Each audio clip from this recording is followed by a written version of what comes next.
হুমায়ুন কবির যখন বাবরি মসজিদকে কেন্দ্র করে, বাবরি মসজিদের সেন্টিমেন্টকে কাজে লাগিয়ে রাজনীতিটা কতটা নিয়ে যাবে।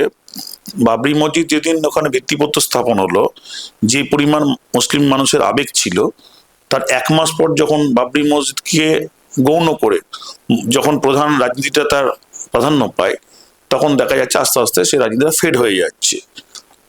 এই কারণে বলছি, হুমায়ুন কবির সাহেব যে জায়গাগুলো দাঁড়িয়েছে তাতে কিছু ভোট নিশ্চয়ই পাবে, একটা ইমোশন আছে, কিন্তু বিভিন্ন পর্যায়ে, পরবর্তী পর্যায়ে যে স্ক্যাম গুলো বেরোচ্ছে, যে তিনি কেন বাবরিটাকে সামনে রেখে রাজনীতিটা করতে চেয়েছেন, তার যে ভাষা, তার যে ক্লিপিংস গুলো বেরোচ্ছে, সেটা হুমায়ুন কবিরকে ব্যাকফুটে ফেলবে।